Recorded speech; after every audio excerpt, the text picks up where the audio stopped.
Num lugar perto de Jericó, mendigava um cego, assentado junto ao caminho, e ouvindo uma multidão, perguntou o que se passava.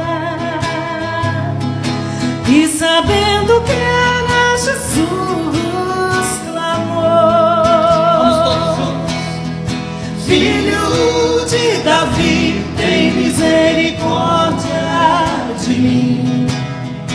Oh Jesus, olha para mim, porque se por um só momento atentares para mim,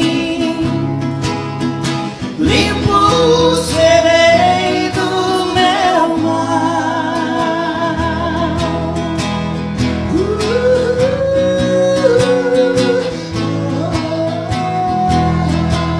Jesus então disse ver, e logo o cego viu, e o seguindo com a multidão, davam louvores a Deus. Por onde Jesus passava, sempre havia no caminho pessoas como o cego a gritar: Filho de Davi, tem misericórdia de mim. Oh Jesus, olha para mim, porque se por um só momento atentares para mim, limpo serei do meu mal. Limpo serei. Filho de Davi, tem misericórdia de mim. Oh Jesus, olha para mim, porque se por um só momento atentares para mim, limpo serei do meu mal. Limpo serei do meu mal.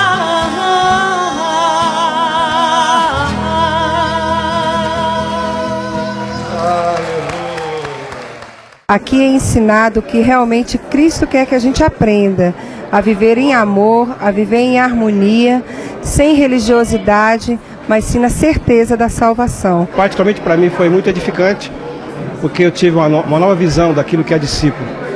Foi muito edificante a mensagem. Viver a cada dia, dia após dia, no autoconhecimento e assim chegando cada vez mais perto e próximo de Jesus. Uma mensagem muito clara, objetiva, trouxe pacificação ao meu coração, entendimento da palavra e muita simplicidade na compreensão do Evangelho. Foi uma palavra absolutamente contundente, uma bênção mesmo para a minha vida. Agora, prepare o seu coração para ouvir a palavra de Deus. Deixe que ela frutifique em sua vida. Evangelho de João, no capítulo 15, é um verso que carrega consigo um desígnio e um poder extraordinário e tira de nós toda a nossa presunção, toda a nossa vaidade, todos os nossos orgulhos, todas as nossas justiças próprias e nos deixa absolutamente à mercê de Deus. João, capítulo 15, verso 16, onde Jesus diz o seguinte, e eu gostaria que todos estivessem absolutamente atentos, silenciosos, e que não houvesse nenhum espírito de dispersividade entre nós. Nenhum. João, capítulo 15, verso 16. Não fostes vós que me escolhestes a mim. Pelo contrário, eu vos escolhi a vós outros, e vos designei para que vades e deis frutos, e o vosso fruto permaneça, a fim de que tudo quanto pedirdes ao Pai em meu nome, Ele vô-lo conceda.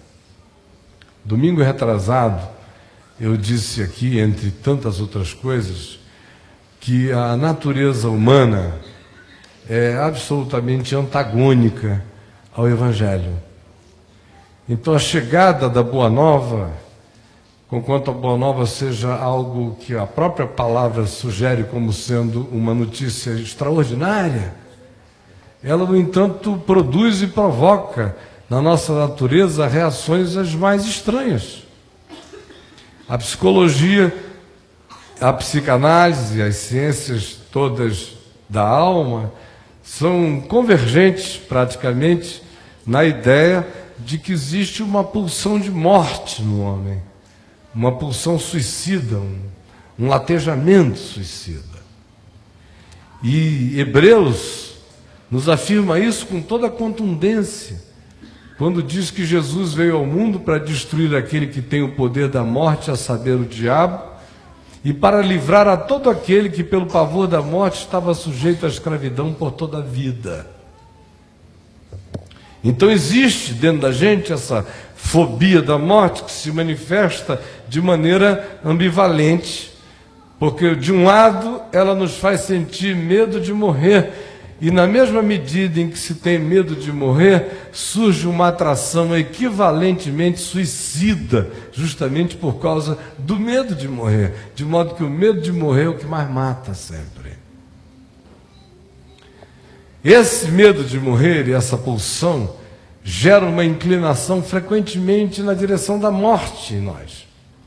A gente faz escolhas contra nós, a gente escolhe o que nos faz mal, a gente decide frequentemente por coisas que entram na nossa cabeça ou que foram forjadas por opiniões de muitos e acabaram se transformando em verdades e valores que a gente nem abre o pacote para ver se contém algum significado e embarca naquilo, e não raramente aquilo vai fazendo mal, vai destruindo, e a gente aceita como fato da vida, como se fosse um karma, como se fosse uma coisa imutável, e não é. E o estranho é que o Evangelho chega e propõe a Boa Nova, e a Boa Nova que carrega graça, que é favor imerecido, que diz que o indivíduo pode descansar, que Jesus já fez, já está pago, já está consumado, levou sobre si o pecado de todos nós. No entanto, essa que deveria ser uma notícia aliviante, é apavorante para a natureza humana, porque tira da gente todo o capital de barganha, já está tudo feito. E a gente não tem o que dar, nem com o que contribuir, nem com o que participar, para poder dizer para nós mesmos que nós somos melhores do que aqueles que não fazem a coisa que nós fazemos. Então, a inexistência de justiça própria diante de Deus, para uma quantidade enorme de pessoas, é uma notícia horrível. Porque elas precisam da justiça própria para afirmar a sua insegurança, para transformar a insegurança em orgulho, para transformar o orgulho em suposta segurança maior ainda. E o que reside na base é essa incapacidade de confiar, porque toda vontade de ter uma justiça pessoal, que diga assim, eu sou bom, eu sou gostoso, eu sou santo, eu é que faço, eu sou aquele que fiz a decisão correta, eu sou aquele cuja mente está centrada em Deus, eu sou o indivíduo que caminha nos caminhos retos, eu sou justiça própria. E além dessas que eu aqui falei, há milhares de variáveis sutis dessa mesma justiça própria. É absolutamente alguma coisa que está instalada em nós e a gente não sabe que ela equivale a pecado, porque pecado é justiça própria. Eu chegar e dizer para Deus que eu, na minha justiça, me auto-justifico aos olhos dele. É o caminho da autonomia. Isso está instalado em nós, de maneira visceral, de tal maneira que o anúncio do Evangelho que chega e faz a suspensão de toda essa angústia da qual a gente se alimenta, dessa falta de paz que nos emula, dessas aflições que a gente precisa delas para correr atrás de alguma coisa que supostamente em sendo alcançada nos transforma em seres maiores ou melhores, mas tudo fundado e baseado no nosso esforço próprio. Isso é absolutamente antagônico à oferta do Evangelho. De modo que às vezes o indivíduo levanta a mão para Jesus, mas não deixa nunca o Evangelho entrar dentro dele. Porque ele aceita as exterioridades do que lhe foi anunciado, mas não aceita jamais a interiorização daquela realidade no coração dele. Então a primeira afirmação que eu queria fazer é que nenhum homem jamais escolheu Jesus. Nenhum. Eu não conheço ninguém que tenha escolhido Jesus. Tem dito assim, poxa, que barato. O cara me dá um tapa numa cara e eu dou a outra. Que maravilha. O sujeito vai me tomar a minha túnica, eu vou dar a capa. Que delícia. Não vou me dar o direito de odiar nunca, nem me vingar nunca, nem ter direito próprio nunca. Vou fazer tudo para que a minha relação com Deus seja só minha e de Deus, e ninguém mais fique sabendo das profundidades dela. Ainda que os outros olhem para mim e me julguem e achem que eu não sou a pessoa tão virtuosa quanto elas achavam que eu gostariam que eu fosse, pelas manifestações performáticas da minha pretensa espiritualidade. Ao contrário, no dia que eu jejuo, é quando a minha cara está mais bonita, a minha roupa é melhor, e eu ando mais empinado, porque eu não estou afim de dar bandeira do secreto de Deus em mim, para que seja só entre eu e Deus. Quem é que gosta disso? Quem é que gosta? Quem é que gosta de perdoar 70 vezes 7 no mesmo dia? Quem é que diz que conceito maravilhoso, adotá-lo-ei? O Evangelho é pavoroso. O Evangelho é contra tudo que eu sou. Eu sou olho por olho, dente por dente. Eu, antes do cara dar na minha cara, pode ter certeza, o reflexo já foi para dar na dele. Já dançou, double leg, joelho na barriga, com brilho de pau. É a minha reação, canina, animal. Aí vem o Evangelho e diz, olha, seja homem, sem medo, apanhando e olhando nos olhos dele e mostrando que ele não está tendo nenhum poder de desviar você do curso do seu caminho. Isso é contra mim. Isso as pessoas chamam de frouxura, de qualquer outra coisa. Minha natureza quer aparecer. Ela foi seduzida pelo narcisista supremo, que até no Gênesis é descrito como sendo o mais astucioso de todos os animais, na linguagem simbólico-mítica do texto de Gênesis, mas o que está por trás é Satanás, é o narcisista dos narcisistas. É o que faz de tudo para aparecer, é o que quer ficar acima do Altíssimo. Essa é a minha natureza, profundamente parecida com a do diabo. Minha natureza quer acumular. O Evangelho diz, não acumule. Minha natureza quer todas as certezas. O Evangelho diz, basta cada dia o seu próprio mal. Minha natureza que é acumular para muitos e muitos anos e coisas para além de mim que nem me são necessárias, só porque ou eu as quero por insegurança, ou as quero pela insegurança transformada em discurso de poder e vaidade. Mas no fim é a mesma coisa, é o que a minha natureza quer. Jesus vem e diz: não ande ansioso de coisa alguma, porque o vosso Pai Celeste sabe que necessitais de todas elas. Pedro jamais escolheria o Evangelho por ter ouvido essa notícia enquanto ele era pescador no Mar da Galileia. Se alguém chegasse dizendo: olha, daqui para frente a gente vai tratar os romanos assim, ele ia dizer: vá você, porque se aparecer diante de mim, vai entrar no pau o romano. Não estava na natureza dele. O Evangelho inteiro mostra, na medida em que as narrativas vão transcorrendo, como tudo que Jesus diz que é evangelho, neles é problema. A ponto deles terem a honestidade de dizer: olha, desse jeito quem é que fica? Ou assim é melhor não casar, ou desse jeito é melhor não isto.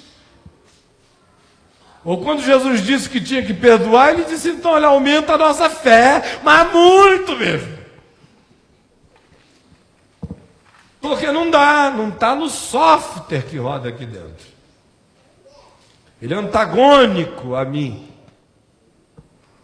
Por isso é que a boa nova é tão difícil de ser abraçada, por causa do espírito e da pulsão suicida que existe em nós, que prefere o mal do que o bem, que prefere a justiça própria do que a justificação que vem de Deus pela fé, que prefere a justiça feita com as próprias mãos do que entregar essa justiça das mãos de Deus para que Deus a faça com justiça, conforme a vontade dele, que é, ao invés de partir para dentro, para o enfrentamento que mostra quem é que pode, quem é que manda, quem é que decide, você ter a coragem daquela atitude que olha no olho, não teme, fica quieto, e o outro fica sabendo que ele não vai ter poder de desviar você do curso do seu caminho, porque há algo mais forte nele, em ti, do que existe dentro dele. Frequentemente os discípulos disseram: olha, para nós não dá. É por isso que Jesus chega para eles dizendo: não fostes vós que me escolhestes a mim, pelo contrário, eu vos escolhi a vós outros e vos designei para que vades e deis fruto e o vosso fruto permaneça. Nenhum de vocês me escolheu, nenhum de vocês é me querer. No máximo vocês iam querer que eu visitasse a casa de vocês para curar uma sogra, um filho, um parente, alguma coisa assim, mas me seguir?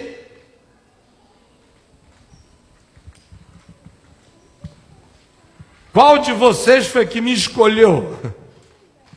Ao contrário, cada um de vocês foi chamado pelo nome. E apesar da natureza de vocês, vocês foram caminhando e o Evangelho vem esculpindo a minha imagem, que é a própria realidade do Evangelho, no coração de vocês, mas nenhum de vocês me escolheu e nenhum de vocês jamais me escolheria.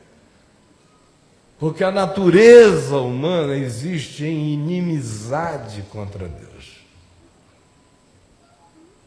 Essa é a primeira coisa que eu e você precisamos saber sempre. Aí você ouve Jesus dizer isso: não fostes vós que me escolhestes a mim. Isso nos remete para o significado da escolha de Deus. Porque, de fato, toda essa questão de escolha, de eleição, é conversa fiada. Por uma única razão: tudo que existe é escolha de Deus. Tem alguma coisa que tenha existido que Deus não tenha chamado à existência? Essa coisa pode ter até corrompido o seu caminho, Mas o chamado original para ser, para existir, é escolha divina. A Adriana detesta barata. Já chegou a me dizer que deve ter sido algum tipo de intervenção satânica na criação da barata. A maioria das mulheres crê do mesmo jeito também. Aí você vai vendo aqueles documentários, você vai vendo a extravagância de Deus. Deus é muito doido. Quem quiser saber como Deus é tão esquisito, olha a criação. Como ele é variado.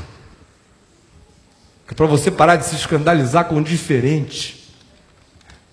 Quem quiser aprender a não se escandalizar com o diferente, olhe para a criação estranha, bizarra, esquisita, de um Deus que não pediu licença para fazer bicho com toda a cara, de todo jeito, de toda forma, flores e cores, e expressões absolutamente chocantes.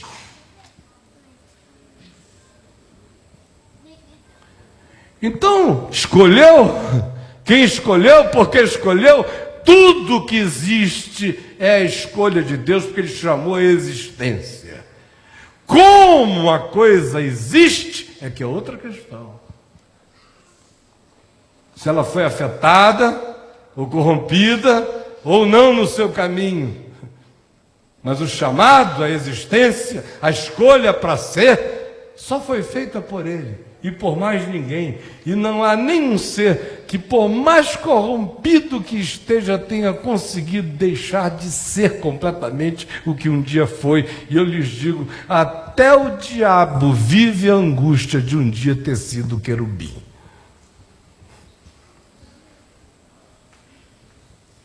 Chama a existência. Escolhe. Escolhe a quem quer. Escolhe como quer. Escolhe o estranho, escolhe o bizarro, escolhe o esquisito, escolhe o normal, escolhe o médio, escolhe o gigante, escolhe o anão, escolhe o mínimo, escolhe o máximo, escolhe quem ele quer, como ele quer, porque ele quer.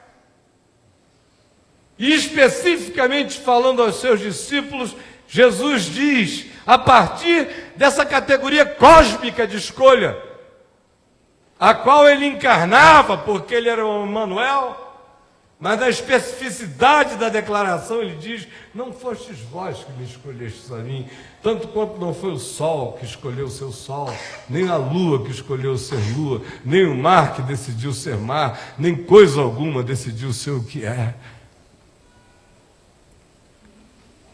Ninguém me escolheu, mas eu escolhi a vós outros.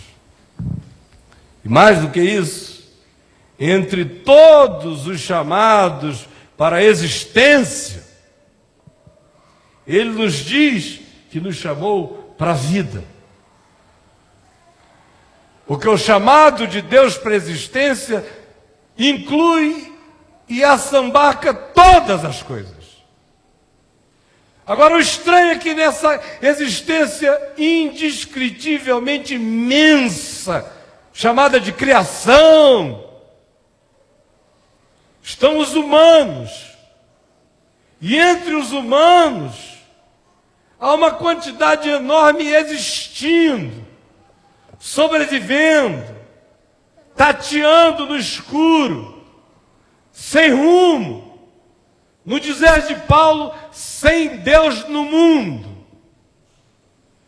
E há alguns que, por uma designação absolutamente misteriosa, estranha, inexplicável, Ele escolheu para abrir o entendimento, para ajudar a compreender o sentido do Evangelho e abrir o coração deles para que a semente da palavra ali germinasse e nesses corações ela desse fruto e esse fruto permanecesse no meio de toda a existência, da criação e da existência humana em volta de nós. E esse chamado, não só para a existência, mas sobretudo para a vida, é um chamado com pelo menos duas proposições simples. A primeira é que é um chamado para que aquilo que é humano cresça no meio daquilo que se tornou desumano. Chamado de cada um de nós aqui, não só para a existência, para existir, mas nós recebemos um segundo chamado. Ele não só do nada nos trouxe a existência, mas no nada da nossa existência, Ele nos chamou para a vida. Isso significa ser as primícias do Espírito Santo. E Ele nos chamou para a vida e nos abriu o entendimento para o Evangelho, iluminou os nossos olhos e os nossos corações com a luz de Jesus, para que a gente visse, do contrário, ninguém vê e ninguém enxerga. Por essas duas simples razões, pelo menos. A primeira é para plantar uma semente do que é humano no meio daquilo que se tornou desumano. Então, se o Evangelho não gerar em mim uma crescência de humanidade conforme Deus, para ser plantada como semente nesse chão de desumanidade, o Evangelho não fez nada em mim. E a segunda razão desse chamado, dessa vocação, é para que não só o humano se manifeste presente nesse conjunto de coisas que, ainda que humanas, vão se transformando cada vez mais em existências que perdem a conexão com o Criador, o Redentor, o Senhor e o dono das nossas existências. Ele nos planta aí, para que a partir desse processo inteiro germinado em nós, Ele inicie a manifestação de um novo homem no meio dessa humanidade desumanizada, um homem que seja conforme o Filho do Homem. Ou no linguajar de Paulo, nos chamou para sermos conforme a imagem do seu Filho. De modo que não existe ninguém macho, não existe ninguém corajoso, não existe nenhum Hércules, não existe nenhum poderoso, não existe nenhum super grande, não existe coisa nenhuma, não há nenhuma referência na terra para que me seja o modelo do meu existir, ou o chamado da minha vida, ou o paradigma do meu ser. Meu chamado, teu chamado, foi para que nós nos tornemos conforme os indivíduos que somos, num processo de individuação que faz com que cada um de nós seja cada vez mais nós mesmos, e ao mesmo tempo em que somos nós mesmos, vamos nos transformando na imagem do Filho de Deus. Esse é um paradoxo. Quanto mais Ele me faz ser eu, mais Ele vive, cresce em mim. Quanto mais eu tento ser qualquer outra coisa que não sou eu, menos chance Ele tem de me fazer eu mesmo e dele fazer isso, forjando a imagem dele em mim, que não é uma clonagem de seres humanos, mas é a diversidade da multiplicidade da divindade de Deus aplicada na individualidade de cada ser humano. Cada ser humano. Esse é o chamado. Não fostes vós que me escolhestes a mim. Pelo contrário, eu vos escolhi a vós outros. E todo homem que veio a Jesus foi objeto de um chamado que não lhe é próprio, portanto. E aí eu queria que você prestasse atenção no seguinte. Porque você diz, escuta, do que você está falando? Eu estou falando do Evangelho, eu não estou falando de religião, porque o homem gosta muito de religião. A alma humana é incuravelmente religiosa. Todo mundo quer ter alguma relação que apazigue esse poder que ninguém sabe qual é em cima, né? Mata a galinha, bota o bode, mata uma vaca, dependendo do tamanho da culpa, imola um zebu, contrata um guru, um para-raio espiritual. A gente faz, a alma fica assim, perplexa, com medo do que vem de cima. Aí esse medo do que vem de cima gera religião, com regras, com leis, com a implacabilidade de Deus. Posso ser atingido por Ele a qualquer momento, ou então tem que fazer uma oferenda, ou aplacar o capricho dele. Ele é muito faminto, é ciumento, chateado, esquisito, na verdade doido. Eu é que não tenho coragem de dizer. Religião, todo mundo gosta. Ela dá poder na mão da gente. Oferece a você um sacerdote para fazer um ave, ave, ave, ave cruz, e você se sentir perdoado. Oferece um rito para que você coma de um pão e beba do vinho sem nenhuma consciência, como se fosse só algo mecânico, e vá para casa pensando que a divindade se agradou desse gesto mecânico de comer um pãozinho e beber um vinhozinho.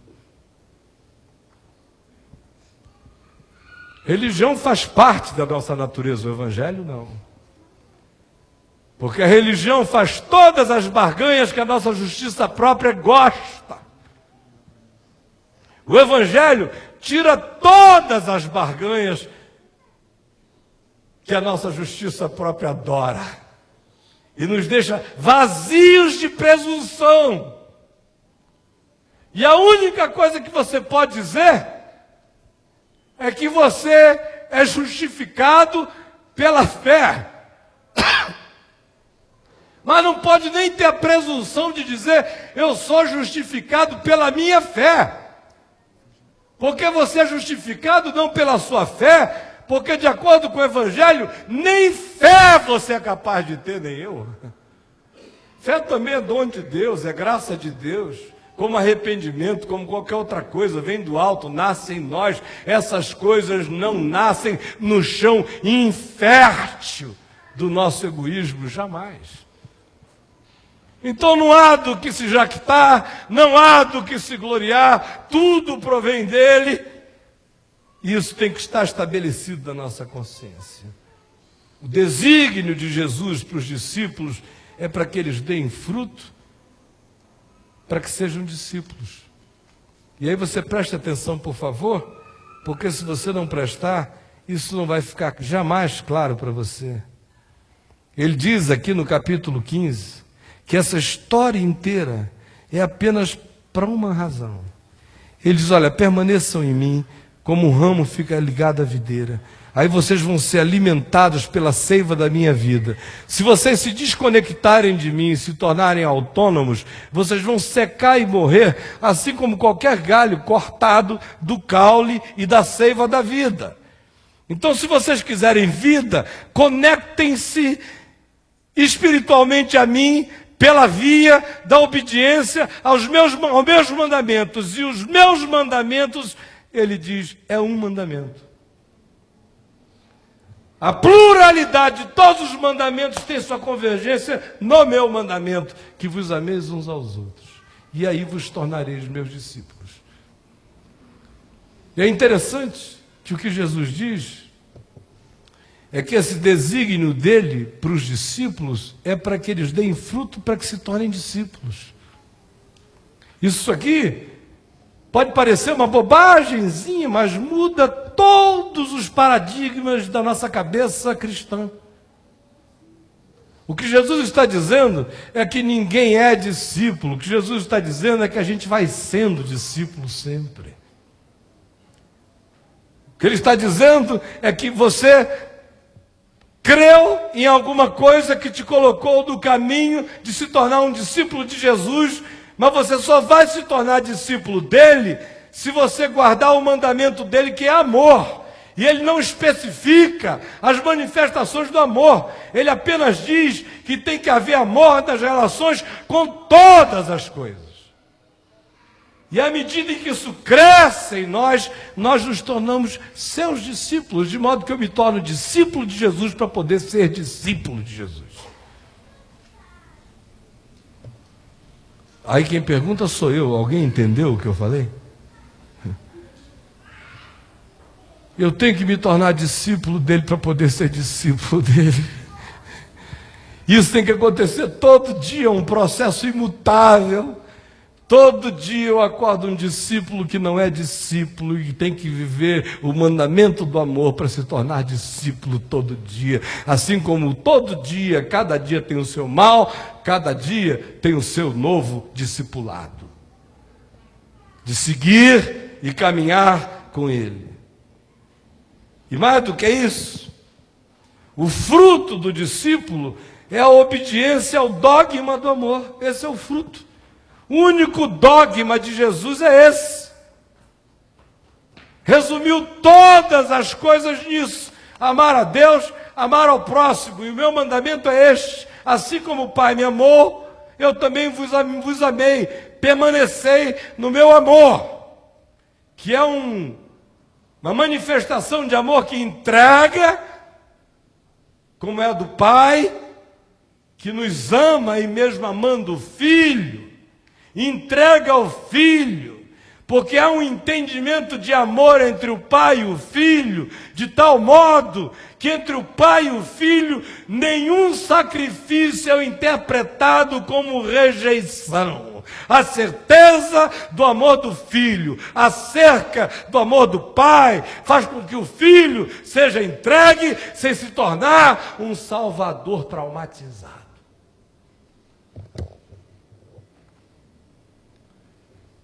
E a outra banda desse amor é que ele mesmo se entrega. E ele diz: permaneçam nesse amor, e vocês vão se tornar meus discípulos.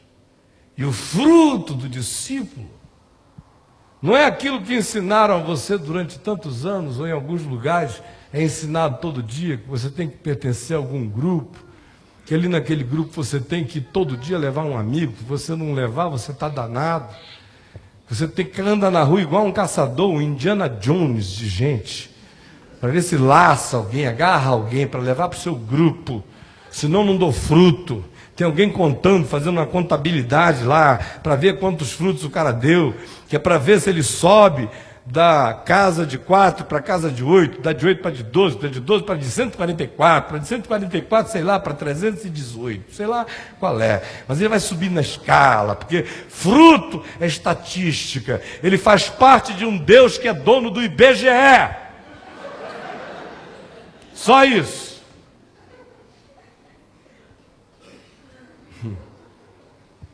Mas para Jesus, o fruto do discípulo é um outro. É obedecer ao mandamento do amor por amor. Tem gente que acha que consegue obedecer o mandamento do amor por medo. Mas no amor não existe medo. Então aquele que teme não é aperfeiçoado no amor. Por isso a maioria das pessoas que dizem que amam a Deus, mas o obedecem porque tem medo dele, não amam. Você quer fazer um teste? Se Jesus chegasse aqui agora e dissesse: olha só, gente, está tudo liberado. Fica à vontade. Garanto todas as paradas. Meu Deus, o que é ter de franga solta aqui? Eu não sei, era tudo que é tipo de maluquice em alguns casos. Porque a maioria de nós não obedece o mandamento do amor, tem apenas medo de Deus. Por isso não dá fruto, porque o medo não produz outro fruto, senão o seu próprio fruto, que é medo. E o fruto do medo é legalismo, o fruto do medo é pavor de Deus, o fruto do medo é barganha com Deus, o fruto do medo é esse aí. É só o amor que produz esse fruto desassombrado. E é por amor. É seguir a Jesus por nada. Amar a Deus por nada. Ser de Deus por nada. Agora, quem quer isto? O único em tudo quanto a gente chama de existência, quem eu posso convergir todas as coisas é Ele. Amá-lo por nada, por coisa nenhuma, só por Ele ser quem é. Todos os meus outros amores têm que ter razões, de um modo ou de outro. A menos que você vire mulher de malandro cósmica, que gosta de apanhar, entrar no cacete, aí quanto mais te baterem, melhor vai ficar. Do contrário, os nossos amores precisam de certas razões. Agora, para Ele, eu me torno discípulo quando eu vou aprendendo a amá-lo por nada. Amá-lo tendo, amá-lo não tendo. Amá-lo em escassez, amá-lo na fartura. Amá-lo nas afirmações, amá-lo nas rejeições. Amá-lo nos picos de sentimento, de fortaleza, e amá-lo nos abismos da autoconsciência. Amá-lo porque um filho nasceu, amá-lo porque um filho morreu. Amá-lo sem perguntas, amá-lo sem questões, amá-lo por amor. Aí você começa a se tornar seu discípulo. Até então você é apenas um ser apavorado pela religião, pagando um pedágio divino com algum tipo de capital relacional com os céus. Segundo fruto que surge no coração do discípulo é o amor aos não discípulos. Que Jesus disse que quem ama o igual não faz nada além do que qualquer pessoa medíocre da terra faz. Até os pagãos fazem o mesmo. Gostar de quem gosta da gente, tratar bem quem trata bem a gente, isso aí é uma coisa simples, só o idiota faz diferente. Até o mais estúpido dos seres entende essa relação de troca. Mas a graça vem e diz que você tem que amar não por troca. É de graça. Não está recebendo nada. E aí você se torna discípulo quando aprende a amar os não discípulos, o diferente. Com entranhamento de misericórdia e graça, com o qual você ama o que é idêntico ou concorde a você. O fruto do discípulo é viver como discípulo, pois só assim ele vai gerar discípulos. Se ele não viver como um, ele não vai gerar discípulos, ele vai gerar apenas filhos da religião, filhos da barganha, membros da estatística, seres contabilizados no IBGE celestial, mas não vai produzir pela vida dele nenhum outro ser que queira fazer a viagem inteira de ser discípulo, se tornando discípulo, crescendo na obediência ao dogma do amor, que não é romântico, mas que se manifesta na horizontalidade dos nossos encontros de todos os dias, e sabendo que essa nunca seria uma escolha nossa, mas que nós somos cativados por um desígnio divino, que se tornou irresistível em nós, embora tudo em nós lute contra isto todo dia. Todo dia meu ser quer ser não discípulo.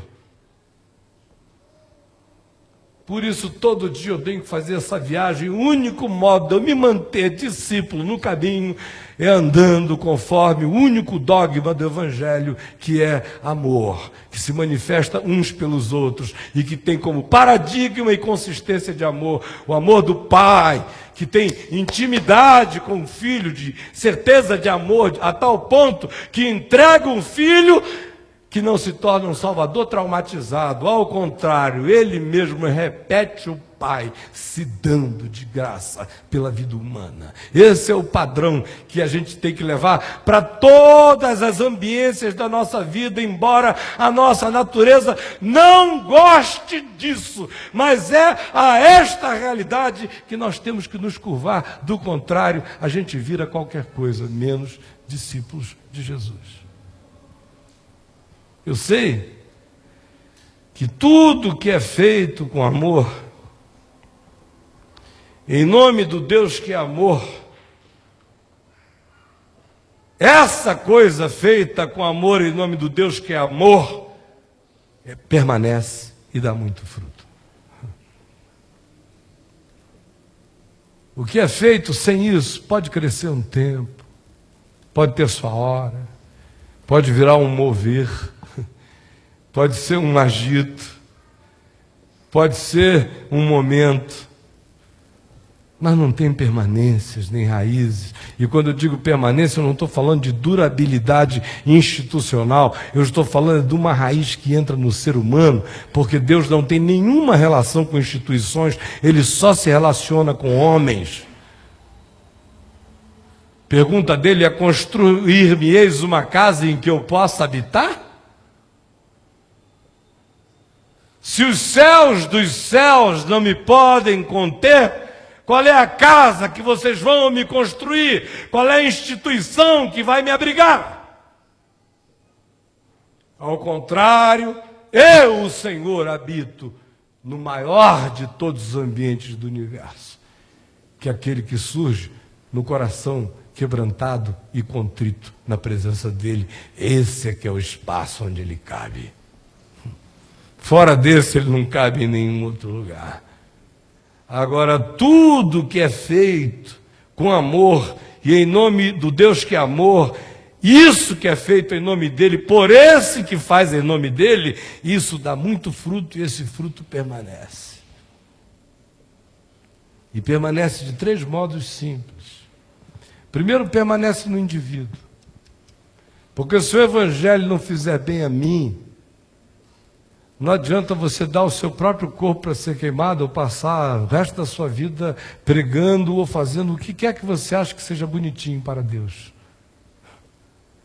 Se ele não der fruto em você, não fizer bem a você, você não conhece nenhuma boa nova. No máximo você aprendeu um determinado entendimento que não se transformou em vida em você. Primeira manifestação desse fruto tem que acontecer em mim. Tem que começar a surgir de dentro de mim. E esse é um processo para o resto das nossas existências. Cada dia do nosso existir. Segunda dimensão dessa frutuosidade em amor é na vida de outros. Porque é impossível, como diz João, eu sair confessando o amor de Deus por aí, e nos meus encontros e embates humanos, tudo que eu produzir foi o instigamento do ódio, da antipatia, da malquerência, da inimizade, da divisão, da facção, da separação dos seres humanos. Isto é blasfêmia contra Deus. Como diz a palavra, há 6 coisas que Deus aborrece, mas há uma que ele abomina, e aquele abomina é o que produz diabolos, produz divisão entre os irmãos. Seja em casa, seja no casamento, seja nos relacionamentos, seja o que for, o ser que existe para gerar divisão é diabo. Então esse benefício que começa em mim tem que se estender a outros. Não existe essa história de me preparar para evangelizar, aprender abordagens.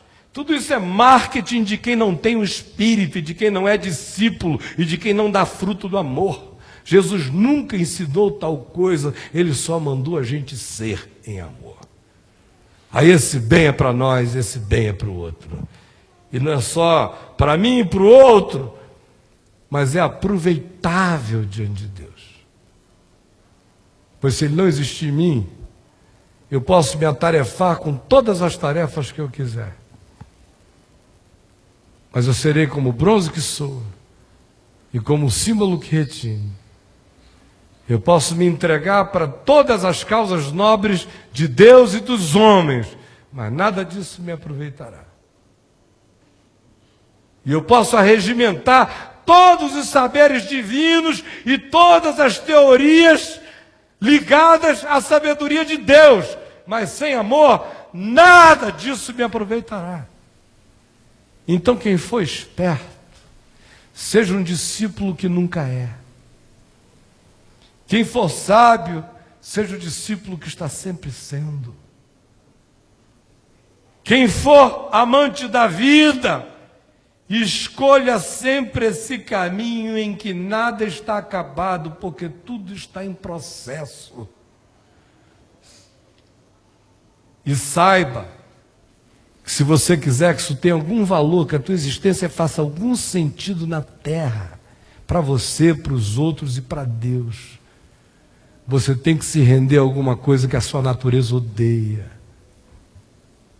que é o mandamento do amor, o dogma do amor, porque o que a gente ama é a liberdade de encarar, de fazer mal, de maltratar, de se vingar, de ir às forras, de pegar, de não perdoar, de se mostrar poderoso. Nós somos muito mais seres das florestas e das selvas mais implacáveis do que gente que carregue no coração a imagem do Filho de Deus. E aí, eu tenho que dizer, ainda que você encare isso como queira encarar, para mim é só brincadeira. Eu quero dizer que a gente está muito mais para chimpanzé do que para filho do homem. O chamado do Evangelho é contra a minha natureza. Bem-aventurado eu serei se eu aceitar a morte dessa natureza que é antagônica ao que é bom e ama o que é mortal, e que é uma fobia que ao mesmo tempo me faz medo de morrer e na mesma proporção me faz viver de modo suicida por razão desse medo de que a vida acabe, a vida que vai acabar, o medo da vida que vai cessar, me empurra para uma vida que é morte e que é suicida. Essa é a minha natureza. O Evangelho quer quebrar esse ciclo, quer tirar esse medo, quer instalar amor para produzir vida. Do contrário, meu querido, você pode fazer todas as campanhas que você quiser, dar todos os seus dízimos, pode aparecer num programa de televisão dizendo que tinha um carro e ganhou 3, o que você quiser. Mas a tua alma vai estar absolutamente seca, o teu ser em total esterilidade. Nós vamos participar da mesa do Senhor. E enquanto nós estivermos participando, eu queria que na sua mente a única coisa que existisse foi o que você ouviu hoje aqui. Você foi chamado, não se jacte. Sua natureza é contra o chamado. O Evangelho é antagônico à vocação pagando o nosso ser. O nome disso é conversão. Isso é um processo que inicia um dia e não para nunca. Arrependimento é algo que inicia um dia e não para nunca como processo. E isso tudo acontece não pela via do medo, mas pela rendição ao amor. E à medida em que isso acontece, nós que nos tornamos discípulos para viver isso, nos tornamos discípulos por viver isto. Este é o Evangelho, essa é a vida para a qual a gente está sendo chamado a viver. Vamos ficar em pé, todos nós. Na noite em que o Senhor Jesus foi traído, Ele tomou do pão, o comeu, o partiu, o deu aos seus discípulos, dizendo-lhes: isto é o meu corpo que é dado por vós, fazei isto em memória de mim. E por semelhante modo Ele tomou um cálice, o deu aos seus discípulos, dizendo-lhes: este cálice é a nova aliança no meu sangue. Todas as vezes que o beberdes, fazei isso em memória de mim. Sangue que vai ser derramado para remissão de pecados. Já está tudo feito, já está tudo consumado. Coma do pão, beba do cálice, com aquela declaração de quem diz: Senhor Jesus, eu sou um discípulo que quer continuar sendo. Por favor, não deixa que nada pare o teu processo no meu coração. Não deixa que as instintualidades, as animalidades do meu ego vençam a semente do Evangelho e a abafem com os espinheiros da vida e ela morra em mim. Ao contrário, dá-me um bom chão no coração para que a palavra do Evangelho dê fruto de vida e de amor, que seja bem para a minha vida, seja bom para quem me toca e que seja agradável a Ti, porque feito com a única substância que diante de Deus torna tudo aceitável, que é amor, pelo simples fato de que Deus é amor. O meu amor por ti não posso explicar. Só sei que maior do que o meu amor Podem por devolver ti, os cálices, por Jesus, favor. só pode ser teu amor por mim. Quem souber, cante. Só sei que maior do que o meu amor por ti, Jesus, só pode ser teu amor por mim. O meu amor por ti não posso explicar. Só sei que o amor que Jesus teve coragem de ter por mim na cruz, dimensões não tem. Só sei que o amor que Jesus teve coragem de ter por mim na cruz, dimensões não tem. Aleluia.